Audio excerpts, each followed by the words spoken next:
And welcome to the Influential Visions podcast. I'm your new host. I'm taking it over from the very famous and renowned Nathaniel Schooler, who is going to be actually my guest today. Nathaniel, as you all know, he's the principal consultant at the influencer marketing company. He is a valued business analyst, and also he is an IBM futurist. But who am I? Well, my name is Trassa de Vander, and I work in social media at Ericsson, but I've been a former broadcast journalist, and watching Nathaniel brought back some memories, and I thought, well, wouldn't it be fun to turn the tables and do a podcast takeover? So let's see if we can get behind the orange shirt and get to the real heart of who Nathaniel is. Welcome, Nathaniel, to your own show. Oh, it's painful. I'm feeling the pain, really. We haven't even started yet. This is going to be fun. Yeah. This is going to be fun. So there's a couple of topics I'd like to discuss with you. I know a little bit about your background. I know your dad has been very influential in your career. But I mean, if we look now at what's going on around us with the coronavirus and the pandemic, everyone, and I mean everyone is online, your digital presence, both for your person, your own personal brand, and for your company is of utmost importance. And those who don't have a digital marketing strategy are fastly learning that it's vital. Yeah. You agree with this? Yeah, 100%. 100%. Yeah. So then if we look at that, my question to you then is, can we discuss the importance of your online brand now in times of crisis and beyond? Tell me, what have you seen out there that gives you hope that people have got it right? Where are you seeing good examples of people using this time to say the right thing, to be in tune with their audience, who they're talking to, and to really resonate, not taking advantage of the situation, because that can be very explosive for your brand in a negative way, but really resonating with the climate?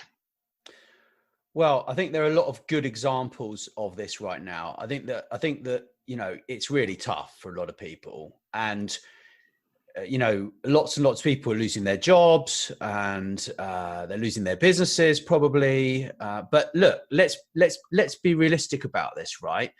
People have potentially built businesses that are not sustainable anyway. Yeah. That's the first thing. And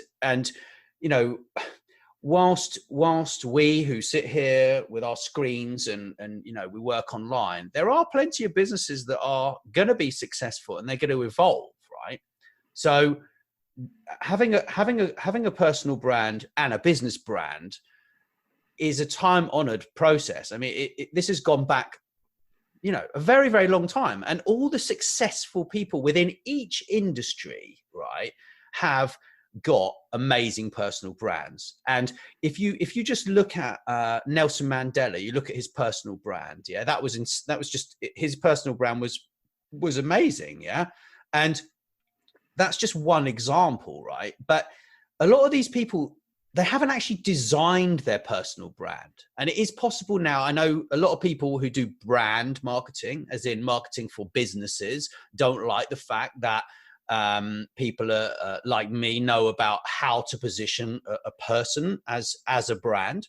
And there are loads of great examples of great personal brands. I mean, if you look at there's a chap called Brian Eisenberg, who's a New York Times 6-time best-selling author, a personal friend of mine, taught me how to write a book, outline to write a book in about, 5 minutes. So you can come up with the title and everything for a whole book in 5 minutes. And me and the other IBM futurists, when we got taken to IBM Amplify, we actually sat down and we did this process, and it was exhausting. It was absolutely exhausting. Yeah.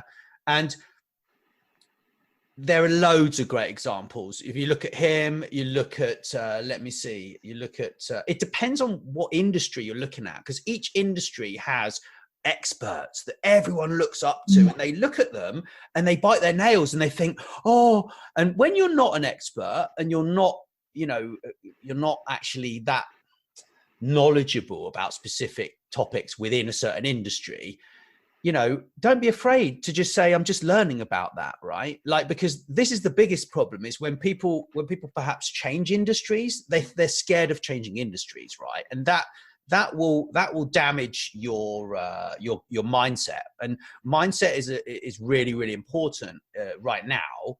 And I think also there's a guy called Laban Rooms. Okay. And so when I launched my first podcast, the sound was awful, and it's still not that amazing. But I did this podcast interview with him. I'll never forget it. And I had to edit it. It took ages because the sound was terrible. And when I sent it to him, I don't think he was very happy. Yeah. However, he helped me to understand how you can build your personal brand alongside a business brand, right? He actually launched a company called Gold Genie, and that was on Dragon's Den. One of the dragons invested in it, and they actually do gold plating. So, for example, if you want to take your car there, you get your car badge gold plated, okay? And he turns up with a kit with the gold and whatever bits and pieces that you need to kind of do that, and supplies you with a gold plated car badge, right, in your driveway. Done. Okay. So what he did in the early stages of his business is he invested in personal branding and he invested in business branding. Okay. So he basically worked from his kitchen for like 8 or 9 years. He didn't have an office. Yeah. And he actually used to work in the back garden under one of those little tents. Right. But what was so amazing when he spoke to me, he explained that actually when you make that decision that you're going to change career, or you're going to start a business, or you're going to get a new job, or you're going to do something, it's like there's a bigger power that exists, and you make that decision, and it's like everything in the world just moves, and that's what Will Smith talks about, these inspirational people talk about that, and isn't it true that's the growth mindset that everybody's talking about, that you don't just sit still and accept a kind of a situation if you don't have the skills, if you don't have the knowledge. I think what you're getting at here is that believe that you can be more and go out and grab it. And we've seen that in a lot of successful people. They really believe it. They have a vision, and they tell themselves they're going to be this. And that is the growth mindset that I think is particularly important now in these turbulent times, right? Very much so, but it's more than that. It's over the growth mindset. It's like, look, everything's gonna be all right, and if it isn't, then you're gonna be dead, right? So it's like, well, either you're gonna die, or you're gonna get over it, like that's kind of where we're at, right? And sometimes in life, like, until you've hit rock bottom, you're not even motivated, to do anything, right? Like, I've hit rock bottom numerous times in the past 12 years. I changed career when I was, about 29 years old, changed career in the last recession. It was awful. I remember, right, I had this really cool Triumph motorcycle at the time. It's called, all the buffs out there, the motorcycle buffs, it's like a T595 Daytona. So it's a 950cc triple, It's fast, right? It looks a bit like a Ducati, okay? And it was red, and it had this number plate, and it had 595 in the number plate. That's how freaking cool it was.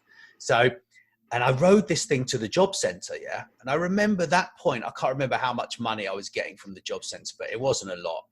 And there was this big wall right outside the job center, And I thought, oh, I'll be smart. I'll park on the pavement right next to this wall, save myself, the reason I took the bike and not my girlfriend's car was because I saved money, right? Parked on the pavement, and I never forget, I got a ticket from a parking attendant, But this pavement was like 7 foot wide, Like a blind person or a woman with a baby with a triple pushchair could walk down there, And I got a ticket, and I came out of this job center, and I saw my bike, and I was really angry, And I was absolutely mortified that this ticket, I think it cost me like 60 quid, And at that point, I think job seekers allowance was like £36 a week or something. Like, what can you do with 30? You can't do anything with 36 quid a week, right? Like, really, And so at that point, I was like, do you know what? I got battered and battered and battered in many times the past few years. Sometimes it's by business partners. Sometimes it's by clients who are over demanding, don't pay their bills on time. There are a number of different things that have stressed me out. But I'm alive, and each one of those steps in my life has brought me to the next stage where I'm really helping other people to understand that they can get through it. Yeah.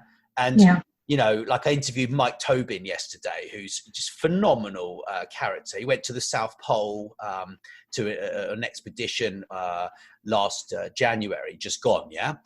They raised £500,000 for a charity that he was working with. He grew a business from £6 million to an exit of 3.6 billion. Yeah. And he's basically been a guest on my show since I started. Yeah. And he's actually the non-executive chairman for Audio Boom, which is one of the largest platforms for hosting. Big shout out to you guys. I'm just changing. I'm just changing to Audio Boom in the next few days. So had one more really, really inspiring story. And so at this point, I remember it was really tough. Yeah. And my wife had just had a baby. So I was driving along in her car.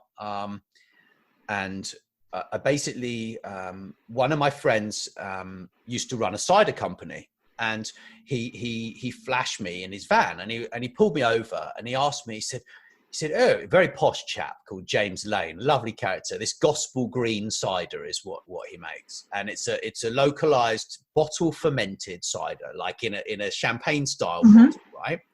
And he basically says, oh, what's your hourly rate, Nathaniel? How much do you charge? And I stood there for it felt like an eternity. And I thought, I don't even know what my hourly rate is, because I've been on a wage for the last 15 years or, whatever it was, right? Since my first job out of college from the wine industry. And I said, oh, it's £10 an hour, right? And he said, well, I'll see you at the cider barn in the morning, and we'll do some work. And I got there at 8 o'clock, right? And he killed me, absolutely annihilated me.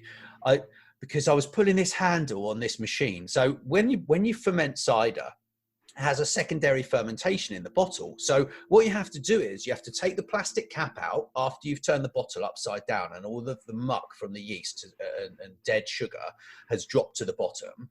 And you turn it's called riddling in the wine industry. You spin the bottle round, and then all of that junk that you don't want in the bottle goes to the top of the bottle, which is because it's upside down.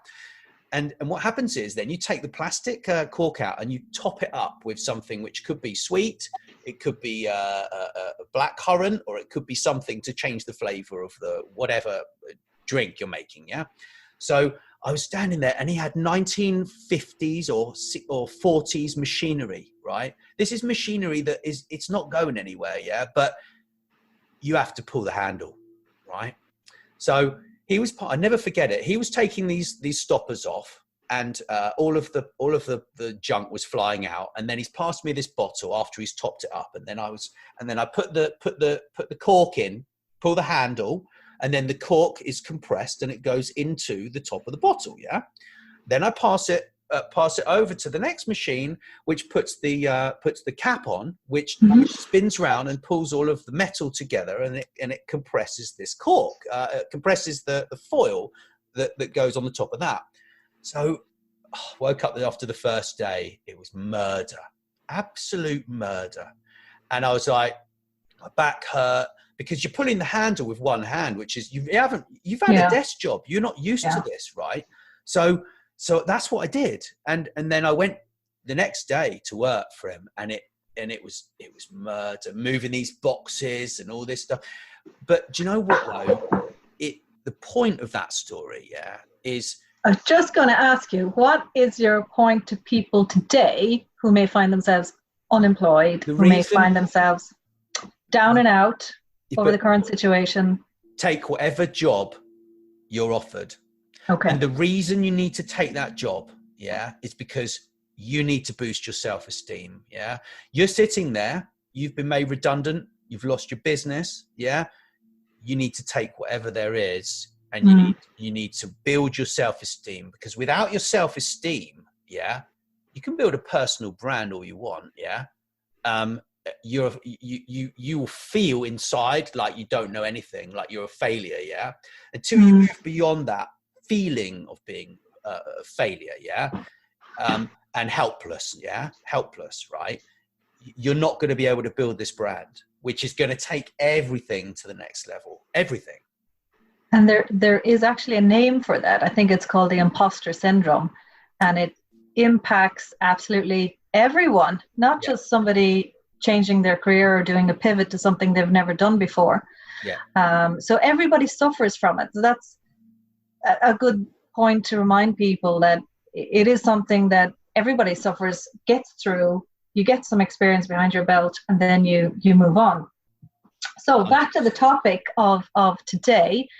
How do you position yourself to take your career to the next level? And I mentioned earlier that there were some good examples online now. And I mean, in times where there's so much turbulence, I think leadership is key to show, you understand. This is also a form of branding, but in another sphere. You understand, you resonate with the situation, you acknowledge the situation, you feel the pain of the frontline workers, you feel the pain of those who are without jobs, who are, working from home parents who have to juggle children and jobs. I mean, there's a lot of people right now impacted in many ways, but the ones who really connect online and resonate online are authentic. They acknowledge the situation, they go straight to the point, they're considerate, they're quite generous with their advice. And I know we're going to talk about some tips and tricks later for working from home, but I mean, are there any other examples or highlights that you've seen lately that kind of spring to mind? Well, I actually don't think that branding, first of all, is not a fast fix. Yeah. It's not a quick fix. It's taken me, best part of 10 years to build my brand. Yeah.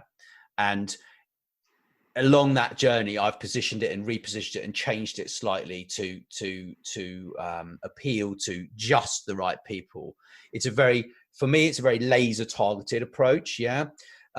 If you look at each industry, there will be people that are excelling. So, for example, there's a dentist called Raul Doshi, yeah, and I actually did some social media work for him in the early days of my social media business that I was attempting to build, which was on my own. It was difficult as a freelancer, and he was a fantastic client, but he basically worked with the BACD, which is the British Association of Cosmetic Dentists, yeah, and he became the chairman.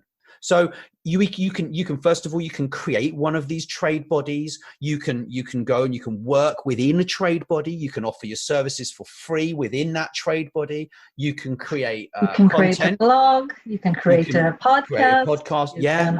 Yes. But standing there in your boxer shorts talking about what you're doing, your exercise routine on your Facebook, first of all, is not helping you whatsoever. No. Yeah. No. You need to grow up and act your age. That's the first thing. Yeah. If you don't know something, don't frigging talk about it. Yeah. I'm not interested. It really annoys me when people talk about something they don't know anything about. So one of my friends, he said this to me years ago. He's like, look, if you don't know anything about it, just don't talk about it. And that's basically where I'm at now. I'm just not interested in engaging with topics I don't know anything about. But I think if I don't know anything, then I will go and I will study that topic in order to have a meaningful conversation about it. Yeah. Yeah. On the other side of that, I'm just thinking nowadays everybody's a journalist, right? Because everybody can produce content, be it on a blog, a Medium blog, a Twitter, a Facebook, an Instagram, a Snapchat, a TikTok. We're all producers of content. And I think that's where people get the error that you just highlighted, that it is their personal brand that they are actually, projecting out there. And everything they do there's a digital footprint. And the first thing, if you apply for a job, that somebody will look at is your Google. Yep. They'll Google you and they'll see, oh my gosh, this person has a Facebook account or Snapchat. Just to be fully aware of how you come across and making sure that you are true to yourself, authentic, consistent with your messaging, consistent with your posting. I'm not going to take advice from a dentist talking Tai Chi. Of course. But I might take advice from a dentist talking about the latest cosmetic surgery. You've just reminded me. So there's also in the Tai Chi world, for example, if you want to be taken seriously, you got to go and have a fight. If you want to become the world famous Tai Chi master, you go and have a fight, right? I mean, that's what Dan Doherty, who's the Scottish guy in the UK, he's the president or chairman of the British Tai Chi Association. That's what him and his kung fu brother Tong Chi Kin did. Tong Chi Kin, they both entered the full contact Southeast Asian open style full contact tournament in 1982, I think, or 85. Both won gold medals. Dan Doherty knocked out this guy. So he decided he was going to go into the open weight category. At the time, I mean, he's Glaswegian, so it explains a lot. But he basically was only 14 and a half stone at the time. And he decided he was going to go up into the open weight category to fight any weight. Yeah, any weight, any style can enter. You're on a raised platform off the ground of like 5 or 6 feet, 4 or 5 feet. And he fought this guy called Roy Pink. And Roy Pink was about 20 and a half stone, this big African guy, absolutely massive. Dan Doherty gets on the platform and Roy Pink kicks him in the stomach. And Dan Doherty flies off the platform and lands on his back. Oh, sorry, just not my file of facts. And he got back on the platform and he knocked Roy Pink out in 3 punches. Yeah. And without Dan Doherty, the UK Tai Chi Association, and I wouldn't know Tai Chi and I wouldn't have connected with Tong Chi Kin without his personal brand. I went all the way to Guatemala to go and seek him out. Yeah. Because the knowledge that man had was different to the stuff that I was learning through my teacher, who was a student of Dan Doherty's. Yeah. So, and then he gave me permission to teach like internal strength exercises and stuff, which very few people are allowed to do that in the UK because it's like a closed school kind of thing. So you need to just think, what makes you different? Yeah. Why are you better than anyone else? You need to explain what the hell you do in words that people understand, because that's the biggest problem. And you need to, I mean, it's all on my website. I've written so many blogs about personal branding, but I'm actually going to give away a copy of my digital book until this crisis is over. Well, as soon as I get let out, right, and I can go to Poland to see my girlfriend, I'm going to stop giving away that book, yeah? But I'm literally going to put that on a landing page, which you just put your name and email in there, and that will go just directly to those people. I'm not planning on spamming them. I might send them some resources and stuff, but so that will be on the influentialvisions.com website somewhere under this episode. And link down here.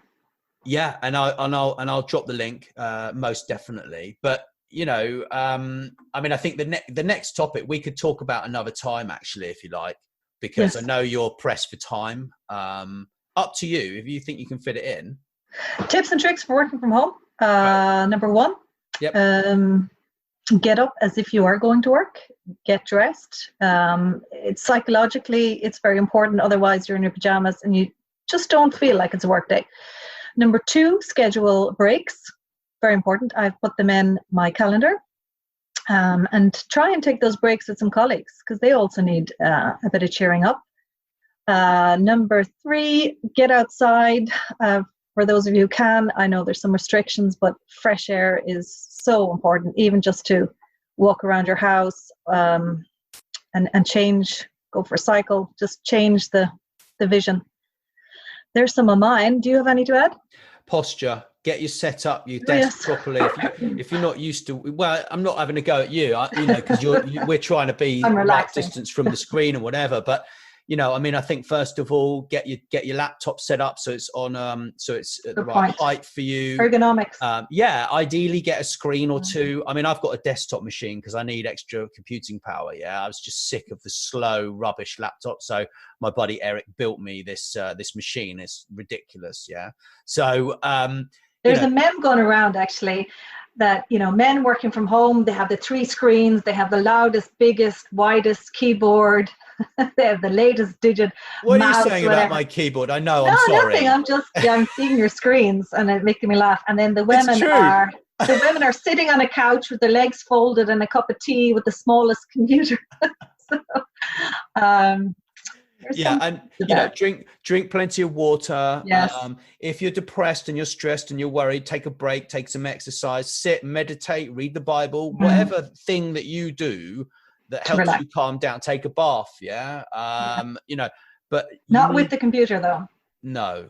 Well, no. Just no. No. Sorry. Couldn't resist it.